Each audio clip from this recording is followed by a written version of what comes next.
আপনি কি জানেন আপনি কেন বারবার অসফল হচ্ছেন? আপনি যে অসফল এটা আপনি বুঝতে পেরেছেন, এটা আপনি আপনার মন থেকে মেনে নিয়েছেন, তাই আপনি আর সফল হতে পারছেন না। নিজের মন যখন মেনে নেবে যে আপনি অসফল, আপনি কিছুই করতে পারবেন না, তখন আপনি কখনো সফল হতে পারবেন না। তার মানে আপনি একটি বিষয়ে অসফল হয়েছেন, তাই আপনি জানতে পেরেছেন আপনি অসফল। কিন্তু বারবার চেষ্টা করার ফলে আপনি যে সফল হবেন না, এ কথা আপনি কিন্তু গ্যারান্টি দিয়ে বলতে পারবেন না। আপনার মনকে আপনি যখন বোঝাতে চেষ্টা করবেন যে আপনি সফল হবেন, তাহলে আপনি দেখবেন একদিন আপনি সফল হবেন। কিন্তু আপনি যখন আপনার সফলতার দিকে না গিয়ে আপনার অসফলতাকে আঁকড়ে ধরে বেঁচে থাকবেন, তখন দেখবেন আপনি আর কখনো সফল হতে পারবেন না। সেই একটি কথা আপনাকে অলস বানিয়ে দেবে। আপনি সবসময় আপনার ঘরে বসে থাকবেন, আপনার কোনো কিছু করতে মন বসবে না। না বন্ধু বান্ধবীদের সাথে কথা বলতে মন বসবে, না কোথাও যেতে মন বসবে, না কারো সাথে মন খুলে হাসতে মন বসবে। তাই নিজের মনকে বোঝান। নিজের মনকে সফলতার দোরগোড়ায় পৌঁছানোর জন্য আপনাকে আপনার মনকে মেনে নিতে বাধ্য করতে হবে যে আপনি একজন সফল মানুষ। আর তাই আপনাকে যেটা করতে হবে সেটা হলো সফল হওয়ার জন্য আপনার মনকে রাজি করান। তাই প্রত্যেকটা অসফল থেকে সফল হওয়ার ভিত্তি তৈরি করুন।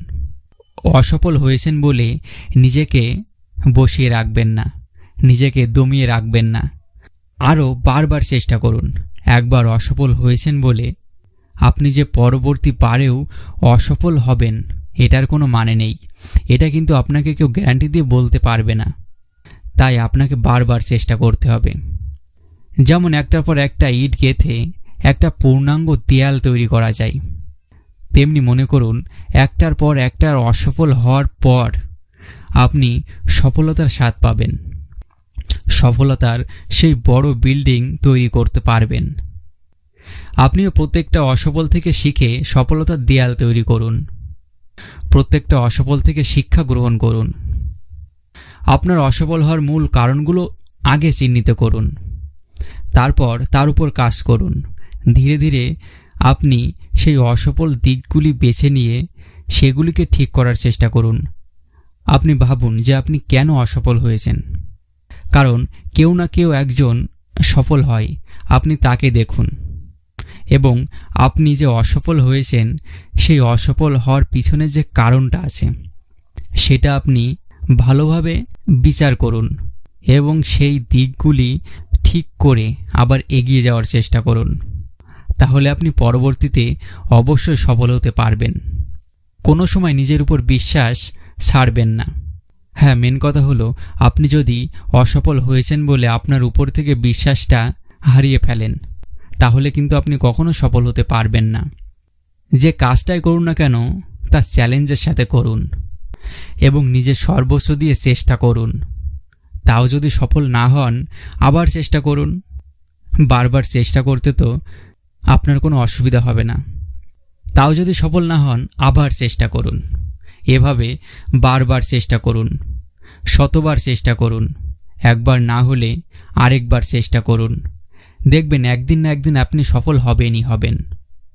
নিজের মনোভাব এমন রাখুন যেন সফল মানুষের মনোভাবের মতো হয়। সফল হওয়া মনোভাব রাখুন এবং আপনি বিশ্বাস রাখুন যে আপনি একদিন না একদিন সফল হবেন। যে কোনো বিষয়ে অতিরিক্ত ভাবা বন্ধ করে দিন। যে কাজটি করবেন সেই কাজটি নিয়ে বারবার ওভার থিঙ্কিং করার ফলে কি হয় জানেন? সেই কাজটি আর করা হয় না। বিভিন্ন বাধা বিঘ্ন এসে সেই কাজটিকে বন্ধ করে দেয়। সঠিক সিদ্ধান্ত নেওয়ার চেষ্টা করুন এবং সেই সিদ্ধান্ত অনুযায়ী কাজ করুন। বেশি ভেবে কোনো কাজ হয় না।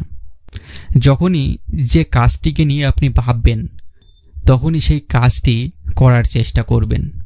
না হলে কিছুদিন পার হয়ে গেলে আর সেই আপনি কাজটি করতে পারবেন না। কারণ আপনি যদি কাল কাল করেন, তাহলে দেখবেন আপনার ওই কাজটিকে কালেই খেয়ে যাবে, আর কখনো সম্পূর্ণ করা সম্ভব হবে না। আর আপনি সফল হওয়ার জন্য একজন দক্ষ মানুষদের পরামর্শ নিতে পারেন। তাদের কাছ থেকে সঠিক সিদ্ধান্ত নিন।